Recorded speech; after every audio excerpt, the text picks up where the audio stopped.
하나님 말씀 보겠습니다. 하나님 말씀은 오늘은 창세기 3장에서 보겠습니다. 창세기 3장 우리 8절에서 10절 우리 세 구절 말씀을 다 같이 한 목소리로 읽도록 하겠습니다. 창세기 3장 8절로 10절까지 말씀입니다. 시작. 그들이 그날 바람이 불 때 동산에 거니시는 여호와 하나님의 소리를 듣고 아담과 그의 아내가 여호와 하나님의 낯을 피하여 동산 나무 사이에 숨은지라. 여호와 하나님이 아담을 부르시며 그에게 이르시되 네가 어디 있느냐. 이르되 내가 동산에서 하나님의 소리를 듣고 내가 벗었으므로 두려워하여 숨었나이다. 아멘.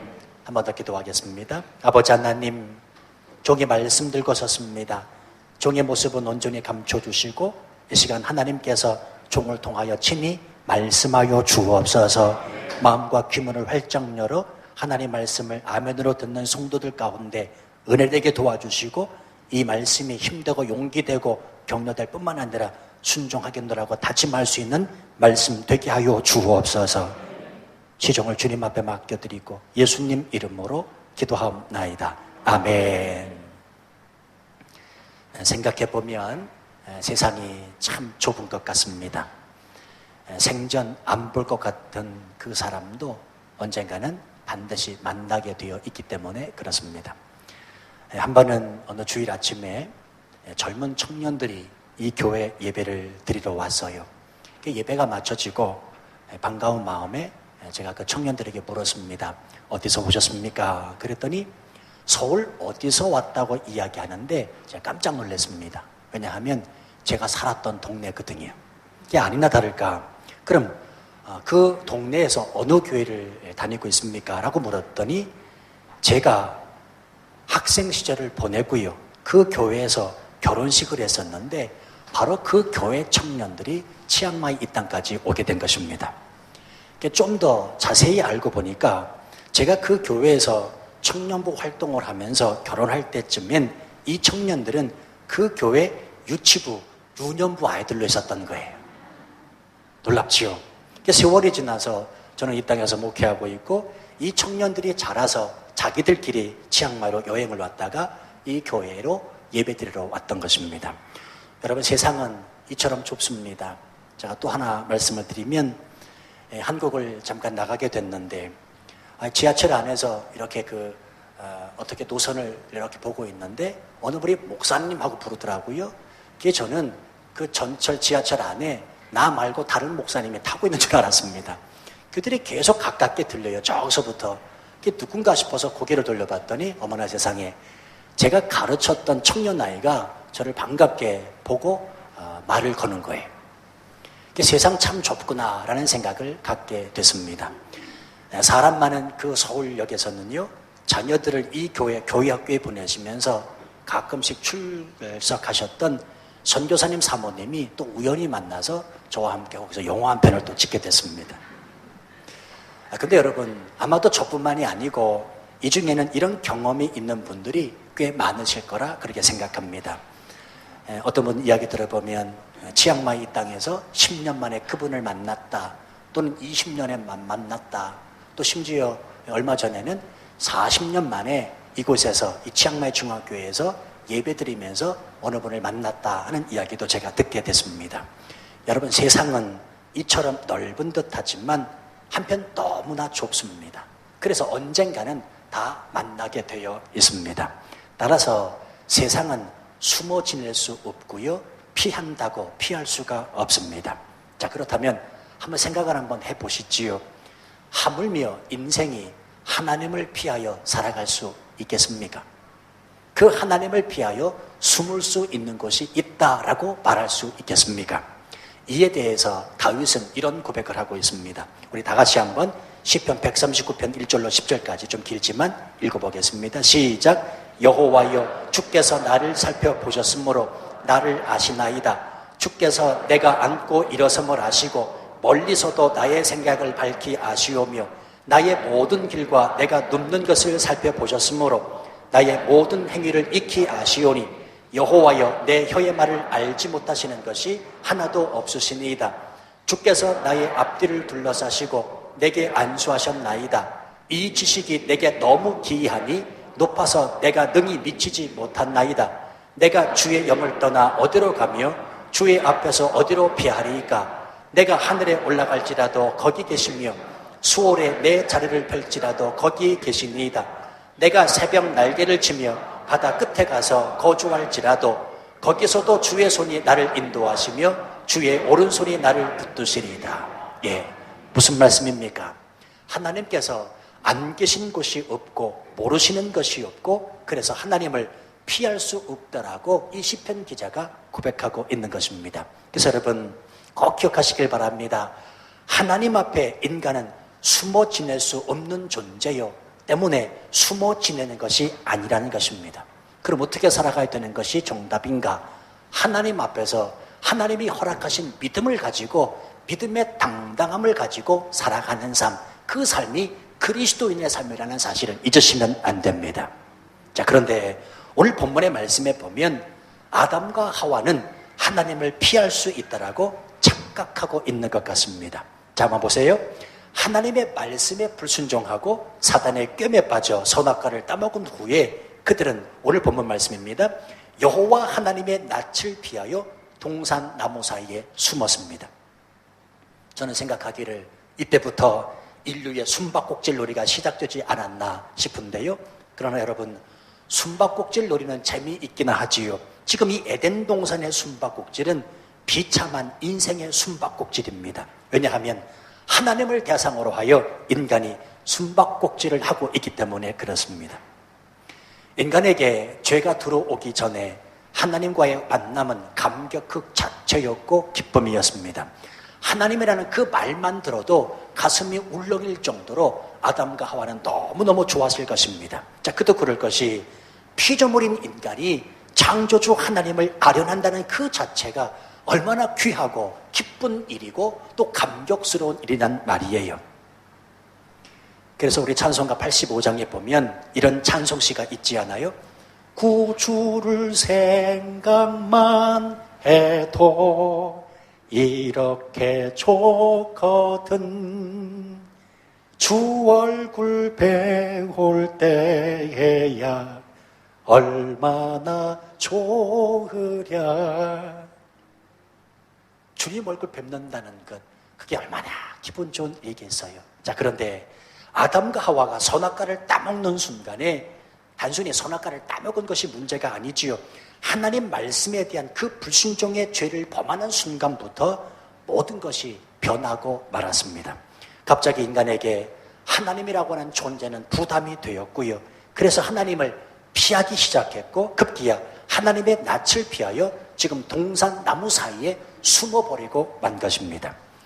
여러분, 죄의 특징 하나가 있습니다. 죄의 특징 하나는 뭔고 하면 숨는다는 것입니다. 숨는다. 자녀들을 키워보시면 다 아시겠지만 저도 딸만 둘인데 이 두 아이를 키워보니까 알겠더라고요.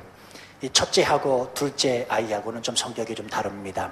첫째 아이는 조금 이렇게 좀 덜렁대요. 근데 이 둘째 아이는 뭘 혼자서 그렇게 꾸물꾸물 하기를 좋아합니다. 한 번은 얘가 어렸을 때 제가 밖에 나갔다가 들어왔는데요. 엄마 화장품이 이렇게 방 안에 이렇게 널브러져 있는 겁니다.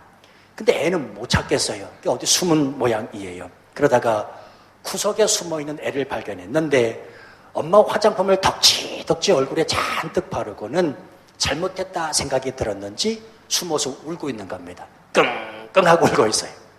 또 한 번은 이런 경우가 있습니다. 한 번은 또 밖에 나갔다 들어왔는데 방 안에 화장지가 이렇게 널브러져 있는 겁니다. 그랬더니 전과가 있기 때문에 이제 알았죠. 또 숨었구나 생각을 해서 찾아보니까요. 귓구멍에다 콧구멍에다가 화장지를 똘똘 말아서 잔뜩 집어넣은 겁니다. 근데 여러분 아시지만 이 화장지를 두껍게 똘똘 말아가지고 귓구멍, 콧구멍에 집어넣으면 아프잖아요.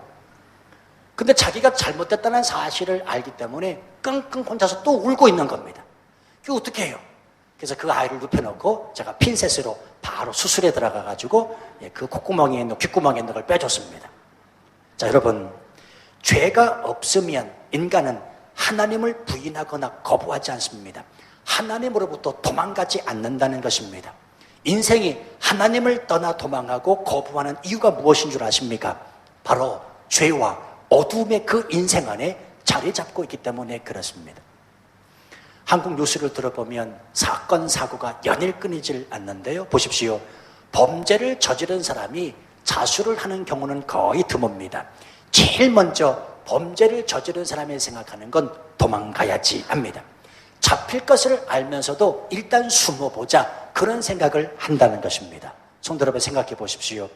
사람이 떳떳하면 숨을 이유가 없습니다. 당당합니다. 그러나 죄를 지은 인간은 위축되게 되어 있고요. 그 위축됨이 자신을 숨게 만든다는 사실입니다. 자, 이런 의미에서 굉장히 중요합니다. 오해해서 듣지 마시길 바랍니다. 만약에 당신이 하나님의 얼굴을 피하고 교회와 성경을 거부하고 또한 예수 믿는 사람을 거부하면서 숨어 지내는 것이 편하다고 말한다면 당신은 어쩌면 지금 영적으로 병든 상태인지도 모른다는 사실입니다. 교회를 피해, 하나님의 말씀을 피해, 목사를 피해 내가 숨어 있는 것이 편하다라고 말한다면 지금 당신은 모르긴 몰라도 영적으로 병든 상태라는 사실입니다. 그러므로 그리스도인은 절대로 숨는 사람이 아닙니다. 인생을 숨어 지낼 수 없습니다. 왜 그렇습니까? 그리스도인이 빛이기 때문에 그렇습니다. 따라서 주시면 고맙겠습니다. 나는 빛이다. 예, 이건 김 목사가 말한 게 아니라 예수님께서 우리 그리스도인들을 향하여 분명히 말씀하셨습니다. 너희는 빛이라, 세상의 빛이라 라고 말씀하셨습니다. 빛은 노출되어 살아갈 수밖에 없습니다. 지금 치앙마이에도 계시는지 모르겠는데 저는 이런 분도 만나 뵀어요. 본인을 예수 믿는 그리스도인으로 저한테 소개를 하시더라고요. 근데 본인은 이렇게 말씀하셔요. 나는 목사님 한국 사람 안 만납니다. 그래요. 왜 안 만납니까? 그랬더니 한국 사람 만나봐야 상처받는 일밖에 없고 해서 본인은 그냥 두문불출하면서 숨어 지낸다는 겁니다. 그럼 예배는 어떻게 드리십니까? 그랬더니 예배는 인터넷 예배 드린대요. 성도 여러분, 분명히 말씀드립니다. 이런 분하고 친구하지 마시기를 바랍니다. 이런 분하고 가까이 지내시면 안 돼요. 왜냐하면 교만한 사람이거든요. 마치 자기의 생각이 하나님의 뜻인 양 착각하고 있는 사람입니다. 자기 자신에 대한 존재가 누구인지 깨닫지 못하는 사람입니다. 예수 그리스도께서 분명히 우리를 향하여 너희는 세상의 빛이라 말씀하셨다면 그 빛은 숨어 지내는 것이 아니라 노출되어 드러나요. 그렇게 살아갈 수밖에 없기 때문에 그렇습니다. 당당한 복음의 일꾼으로 드러내며 사는 사람, 노출되어 살아가는 사람이 저와 여러분이라는 사실을 잊으시면 안 됩니다. 자, 그런데 이런 상황에서 하나님은 죄를 짓고 난 후에 하나님의 낯을 피해 동산 나무 사이에 숨은 아담과 하와를 부르십니다. 자, 그런데 중요한 구절이 있습니다. 언제 부르는가? 말씀을 잘 보시기 바랍니다. 그날 바람이 불 때입니다. 그날 바람이 불 때 숨어있는 아담과 하와를 하나님께서 부르십니다. 자, 우리가 주위에서 이 단어를 봐야 되는데 확실히 제가 생각해 볼 때 이 개역 성경은 번역을 좀 잘했다, 신경을 좀 썼다라는 생각이 듭니다. 혹시 여러분들이 이 개역 성경 말고 옛날 성경 한글 개역판을 가지고 계신 분이 있다면 거기는 뭐로 되어 있냐면 날이 서늘할 때 이렇게 표현되어 있습니다. 날이 서늘할 때. 자, 오해하시면 안 됩니다. 바람이 불 때를 날이 서늘할 때라고 이해해서는 안 된다는 것입니다. 다시 말씀드립니다. 이 구절을 그래서 저녁 때가 되어서 날이 선선할 때 하나님께서 하나님의 낯을 피하여 동산 나무 사이에 숨은 아담과 하와를 지금 찾고 계시는구나, 이렇게 생각해서는 안 된다는 것입니다. 왜냐하면 우리가 분명히 짚고 넘어가야 될 것이 있습니다. 자, 여러분, 덥고 춥고 따뜻하고 시원하다 느끼는 기후는 언제부터 생겨났습니까? 지금이 아닙니다. 창세기 8장 22절 이후부터 생겨났습니다. 땅이 있을 동안에는 심음과 거둠과 추위와 더위와 여름과 겨울과 낮과 밤이 쉬지 않냐리라. 즉 지금 본문의 에덴 동산, 그리고 에덴 동산뿐만이 아니고 전 지구는요 지금 최적의 상태입니다. 덥고 춥고 따뜻하고 신선하고 그런 기후변화가 없는 아주 인간에게 살만한 최적의 기후 상태라고 하는 것입니다. 그러므로 이 그날 바람이 불 때라는 말은 날이 선선할 때라는 뜻이 아니고요, 하나님께서 에덴 동산에 임하시는 모습과 시기를 뜻하고 있습니다. 다시 말씀드리면 하나님께서 시간을 정해놓고 아담과 하와를 정기적으로 만나주시는 그 시간의 개념으로 보셔야 된다는 사실입니다. 자, 그러면 아담과 하와는 이 사실을 알았을까요? 몰랐을까요? 당연히 알았습니다. 언제 어느 때에 어떤 현상으로 하나님이 자기들에게 나타나셔서 에덴 동산에 임하시고 자기들 만나기를 좋아하시는지 아담과 하와는 누구보다도 잘 알았습니다. 이전에 그렇게 하나님께서는 날이 선선할 때 그때쯤이면 아담과 하와를 보러 임하셨거든요. 그래서 그날 바람이 불 때 이런 현상이 나타나고 그때가 되자 아담과 하와는 그러나 여호와 그 하나님의 낯을 피하여 동산 나무 사이에 숨고 만 것입니다. 왜 그렇습니까? 바로 죄를 지었기 때문입니다. 자, 그렇다면 여러분 또 하나 살펴보시자고요. 이렇게 정기적인 시간에 에덴 동산 안에 아담과 하와를 만나시기 위해 오시는 하나님께서 지금 아담과 하와가 선악과를 따먹고 그것 때문에 숨어 있다는 사실을 아셨을까요? 몰랐을까요? 분명히 하나님은 아셨습니다. 고개라도 이렇게 좀 끄덕여 주시면 고맙겠습니다. 자, 그럼에도 불구하고 지금 하나님께서 아담과 하와를 찾아오십니다. 성도 여러분, 우리 인생에서 은혜 중에 은혜를 잊으시면 안 됩니다. 우리 인생에서 은혜 중에 은혜는 무엇이냐면 내가 죄를 지었음에도 불구하고 내가 죄 있는 것을 아심에도 불구하고 하나님은 여전히 나를 버리지 아니하시고 나를 찾아오신다는 사실입니다. 나를 포기하지 않으시고 내가 그렇게 죄를 짓고 배신하여 하나님의 낯을 피해 숨을 쓸지라도 하나님은 하나님의 의지로 말미암아 결국 나를 찾아내신다는 사실입니다. 이것이 바로 은혜요, 나를 향한 하나님 아버지의 사랑이라는 사실을 절대로 잊으시면 안 됩니다. 여러분 바꾸고 한번 생각을 해보시지요. 사실 정말 만나려고 애타게 애를 써야 하는 것은 누굽니까? 하나님입니까? 아니면 범죄한 아담입니까? 범죄한 아담이 하나님을 찾았어야 그것이 옳습니다. 하나님이 아담을 찾으실 것이 아니라 범죄하여 여호와의 낯을 피하여 동산 나무 사이에 숨은 아담과 하와, 그가 먼저 하나님을 찾는 것이 옳습니다. 내가 죄를 범했다면 하나님 앞에 찾아나와 통이 앞에 자복하며 하나님을 찾는 것이 옳다는 말입니다. 그러나 아담은 숨었고 반면 하나도 아쉬울 것이 없는 하나님은 지금 아담을 찾아 나서고 있습니다. 그러고는 부르십니다. 아담아, 네가 어디 있느냐? 아담아, 네가 어디 있느냐? 몇 번을 불렀다 성경은 말씀하지 않습니다. 그러나 모르긴 몰라도요, 수십 번 하나님께서는 아담을 부르셨을 거라 생각해요. 아담아 어디 있느냐? 아담아 어디 있느냐? 아니 수백 번 수천 번을 불렀는지도 모릅니다.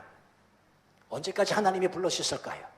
말씀을 가만히 묵상하는 중에 가만히 생각해 보니까 제가 여기 있습니다. 내가 여호와의 동산 나무 사이에 죄를 범했기 때문에 피어 숨어 있습니다.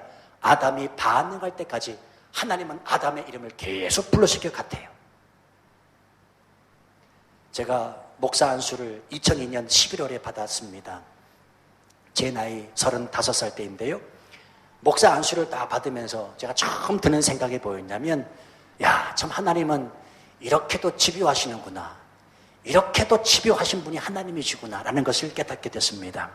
여러 차례 말씀을 드렸습니다만 저는 어렸을 때부터 모태신앙으로 자라 목사가 되기로 마음은 먹었지만 여러 가지 상황과 형편, 여건 때문에 목사 되기를 포기하고 잠시 방황을 하게 됩니다.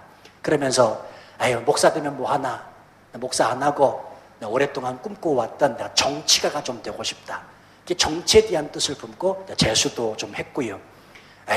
이거 하면 또 뭐하나, 돈 벌어야지, 돈이 최고지. 돈 벌려고 대전에 내려가서 조그마한 식당도 직접 했었고요. 이걸 하면 또 뭐하나, 다시 또 서울로 나와서 무역회사에 들어가 직장 생활을 하면서 사회도 알게 됐습니다. 근데요, 그때마다 하나님이 끊임없이 저를 부르시는 사인이 들리더라고요. 선구가 어디 있느냐? 선구가 어디 있느냐? 끊임없이 하나님께서 계속 말씀을 하세요. 그러니 내가 어디에 있든지 간에 마음이 편하지가 않습니다. 기쁘지가 않습니다. 뭘 해도 내 마음에 만족감이 없습니다. 하나님이 계속 부르십니다. 손구가 어디 있느냐, 손구가 어디 있느냐. 그러다가 결국은 목사 안수를 받는 그날, 끊임없이 내 인생에서 그렇게 집요하게 나를 부르셨던 그 하나님의 부르심에 드디어 내가 반응하고 응답했다고 생각하는 그 순간에 제가 눈물을 펑펑 쏟았던 기억이 납니다. 성도 여러분이요, 지금도 하나님은 당신을 부르십니다. 네가 어디 있느냐, 네가 어디 있느냐, 네가 어디 있느냐, 우리를 찾고 계십니다. 이 말씀은 내 있는 위치를 모르셔서 찾고 있는 것이 아니고요, 이 땅에 살면서 세상과 죄에 짝하면서 하나님을 떠나고픈 마음을 하루에도 12번씩 가지고 사는 나를 정말로 하나님이 내게 은혜 주시려고 나를 살아가셔서 부르시는 거란 말입니다. 네가 어디 있느냐. 이 시간 이 부르심에 응답할 수 있는 우리 모두가 되시기를 주님의 이름으로 부탁합니다. 자, 그런데 우리가 여기에서 또 한 가지 생각해 봐야 될 것이 있습니다. 잘 보시면 그것은 죄를 먼저 지은 하와를 부르지 아니하시고 아담을 먼저 부르고 계십니다. 자, 사실은 죄를 누가 지었습니까? 하와가 졌습니다. 여자가 먼저 죄를 졌어요. 근데 따지고 보면 남자 아담은 죄 지은 게 없습니다. 그저 사랑하는 여자가 주님 먹은 것뿐밖에 없어요. 그렇잖아요. 그렇다면 하와를 먼저 부르셔서 꾸중을 하셔야 되는데 하나님께서 아담을 먼저 찾고 계십니다. 아담아, 네가 어디 있느냐. 성도 여러분, 여기서 우리는 부부를 향하신 하나님의 귀한 뜻을 발견할 수가 있습니다. 부부는 한 몸입니다. 두 객체가 아니라 한 몸이라고 성경은 우리에게 분명히 말씀하고 있습니다. 이것은 하나님께서 그렇게 정해 놓으셨기 때문에 그렇습니다. 자, 때문에 부부는 한 몸이기 때문에 남편도 아내도 서로 간에 책임을 공유할 수 있어야 합니다. 특별히 남편은 그리스도가 교회의 머리됨 같이 아내의 머리됨이라고 성경은 말씀합니다. 자, 그렇다면 아내가 실수하면 남편이 그 책임을 지는 것은 당연한 일이란 말이에요. 이 시간 여자분들 잘 들으시기 바랍니다. 여러분들의 남편을 한번 떠올려 생각해 보시기를 바랍니다. 만약에 아내가 실수하고 자녀들이 실수했는데도 나는 책임 없다, 당신 탓이다, 당신이 잘못했다, 내 탓이라 말하는 남편이 있다면요, 저는 말 못해요. 누구 말 맞다나 그 남편 잘 돌봐주시길 바랍니다. 잘 돌봐주셔야 돼요. 그래서 제가 신방 가면 그 가정의 남편분들을 위해서 기도할 때 아버지 하나님, 이 남편분이 이 가정의 믿음의 가장 되게 하시고 믿음의 호주 되게 해달라고 간절히 기도하는 이유가 바로 여기에 있습니다. 왜냐하면 믿음으로 굳게 세워진 남편은 포용하거든요.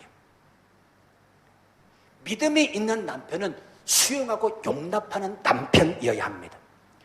저는 한국에서 교회 청년들을 맡아 사역하면서 특별히 남자 청년들한테는 이런 이야기를 얼마나 자주 했는지 모릅니다. 이 다음에 결혼해서 아내의 실수를 용납할 수 없는 사람이라면 장가가지 마라. 아내가 실수할 수 있다, 아내가 잘못할 수 있다. 그러나 그것 가지고 뭐라고 이야기해서 그 아내가 상처받아 믿음을 떠나게 만든다면 넌 자격 없는 남편이다. 그 아내의 실수를 용납하고 포용해 줄 수 있는 사람이 남편의 사명이라는 사실을 잊지 말아라. 그리고 여자들, 자매들에게는 또 이렇게 이야기를 합니다. 너의 실수를 포도모 안아주는 남자에게 시집가라. 그럼 얼마나 좋아하는지 모릅니다. 이걸 여자분들은 오해해서 들으시면 안 됩니다. 아하, 그렇구나. 남편이 다 책임져 준다니까, 그게 성경의 말씀이라니까 내가 이제부터 실수해야지. 이런 여자분들도 남편들이 돌봐주셔야 됩니다. 자, 그래서 하나님께서 지금 하와를 먼저 부르지 않고 아담을 부르시는 겁니다. 아담아, 네가 어디 있느냐.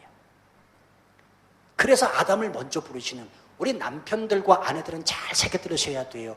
왜 아내를 먼저 불러야 되는데, 죄 지은 하와를 꾸짖어야 되는데 남편을 부르고 있는가? 남편도 책임 있다는 겁니다. 여러분, 우리 가정에서 나는 책임 없다 그렇게 말하는 남편이라면 정말 문제가 있습니다. 남편은 책임 있는 가장이 되어야 됩니다. 그게 성경적이고 하나님께서 부부를 향하신 뜻이라는 사실입니다. 자, 그런데 부르시는 것을 가만히 살펴보면 아담아, 네가 무슨 짓을 했느냐 하지 않으세요. 아담아, 네가 무슨 짓을 한 것이냐라고 말씀하지 않으시고 아담아, 네가 어디 있느냐라고 부르십니다. 이것은 말씀드렸듯이 행방을 몰라서 부르시는 것이 아닙니다. 이유를 몰라서 찾으시는 것도 아닙니다. 하나님은 다 알고 계십니다. 그럼에도 불구하고 아담아 네가 어디 있느냐라고 부르십니다. 아담아 네가 어디 있느냐? 이것은 인생의 본질적이고 근본적인 질문입니다. 성도 여러분, 지금도 하나님께서 우리에게 말씀하십니다. 네가 어디 있느냐? 당신은 지금 어디에 있습니까? 나는 지금 어디에 있습니까? 장소적인 개념을 떠나서 내 인생이 지금 어디에 머물러 있는지 잘 한번 생각해 보시기를 바랍니다. 많은 사람들이 하나님이 어디 있느냐고 말합니다. 하나님을 믿지 못해 떠나가는 사람이 너무나 많습니다. 그래서 하나님 앞에 죄를 짓고 살아갑니다. 그래서 하나님이 그때마다 우리를 향하여 말씀하시고 찾고 계십니다. 아담아 네가 어디 있느냐? 너는 지금 어디에 머무르고 있는 것이냐? 내가 너를 잘 알기 때문에 너에게 은혜 주기 위하여 너를 사랑으로 보듬어 안으려고 하나님은 우리를 여전히 찾고 계시다는 사실입니다. 이 말 속에는 세 가지 의미가 있어요. 첫 번째 뭐냐면 너는 왜 나를 피하느냐? 그런 말입니다. 너는 왜 나를 피하느냐? 그리고 두 번째 있습니다. 너는 지금 무엇하고 있느냐? 그리고 세 번째 아주 중요한데 내가 너를 돕고 싶다는 말이에요.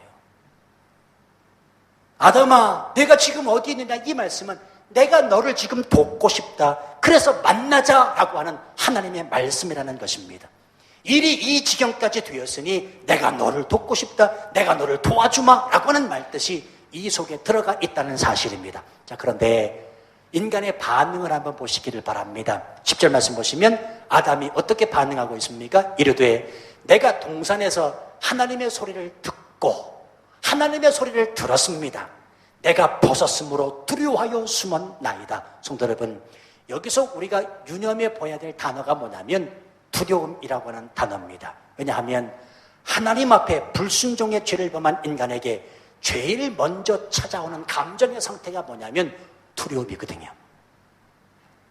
이전에 죄를 범하기 이전에 하나님이 아담과 하와를 찾아오셨을 때는 아담과 하와는 그 하나님 자체로 만족하고 기뻤습니다. 그런데 하나님의 말씀에 불순종한 뒤에 하나님의 말씀이 들렸음에도 불구하고 하나님의 말씀을 듣고도 아담이 반응하는 게 뭐냐면 내가 숨었고 내가 벗었으므로 두려워하나이다 라고 고백하고 있다는 사실입니다. 이건 사실이 그렇습니다. 죄를 짓고 난 이후에 인간의 모든 마음 안에는 그 원인 자체보다도 두려움의 원인이 더 크다는 것이 문제입니다. 자, 예를 들면 이런 겁니다. 사람이 병에 걸리잖아요. 그러면 병보다 더 무서운 것이 무엇입니까? 내가 이 병 때문에 죽으면 어떡하나? 두려운 마음. 병 든 것은 병 든 거예요. 그런데 더 문제는 뭐냐면 내가 이 병으로 인해서 죽으면 어떡하나? 그 두려움이 더 크다는 사실입니다. 사업의 실패도 마찬가지입니다. 사실 사업에 실패했다는 사실보다도 더 무서운 것은 이 사업에 실패했기 때문에 찾아오는 두려움이 더 크다는 사실입니다.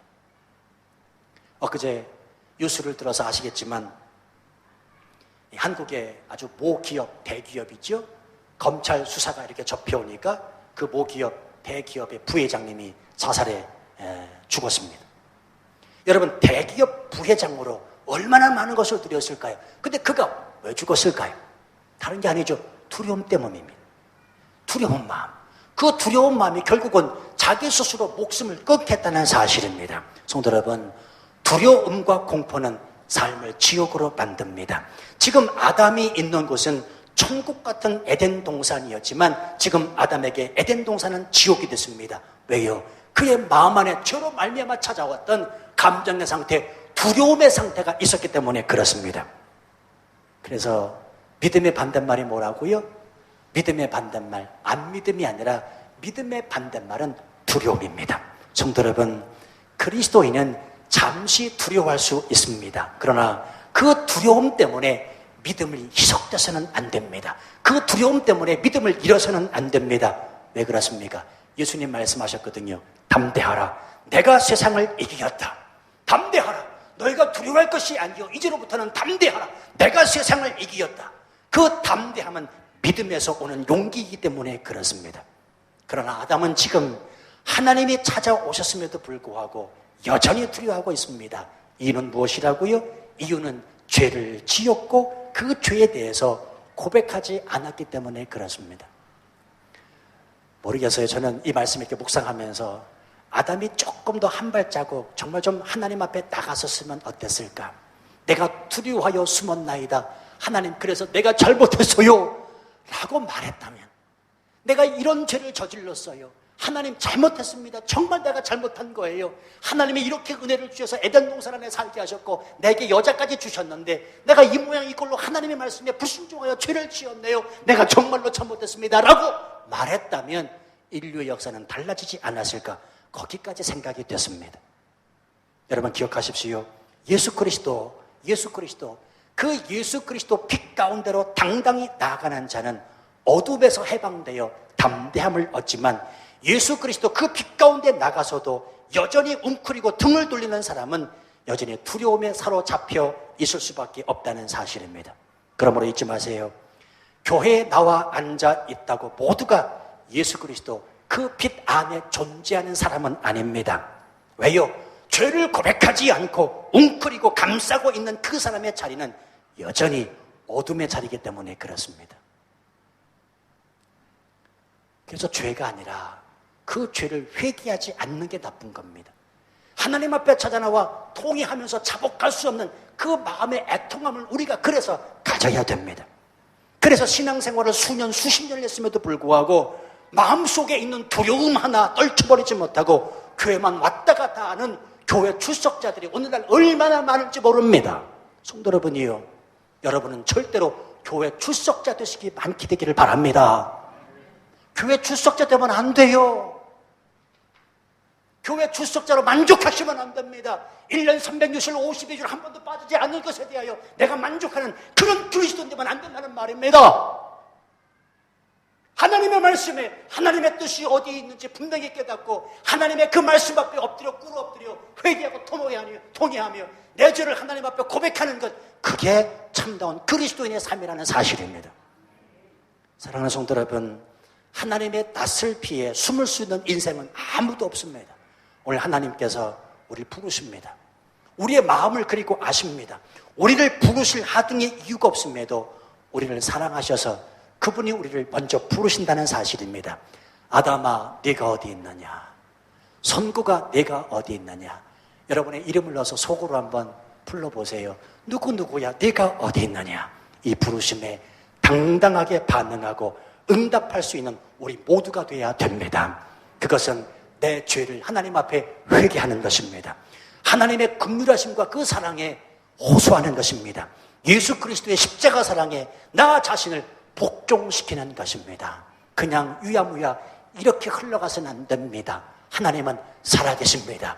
그 살아계신 하나님 앞에 이실 직고하고 하나님의 긍휼과 자비에 호소해야 됩니다. 하나님, 내가 이런 사람이었습니다. 이런 형편없는 사람인 것 아시죠? 그럼에도 불구하고 하나님의 은혜 주셔서 이 땅 지향마에 발딛고 살게 하시니 하나님의 은혜입니다. 하나님의 은혜가 큽니다. 나를 주관해달라고 기도하는, 나를 다스려달라고 기도하는 그 모습이 중요하다는 사실입니다. 우리 한 주간 살아계신 그 하나님 앞에, 나를 부르시는 그 하나님 앞에 온전히 반응하여 주님 앞에 한 발짝 더 나가심으로 말미암아 주의 뜻을 온전히 이루어드릴 수 있는 우리 모두가 되시기를 주님의 이름으로 축원합니다.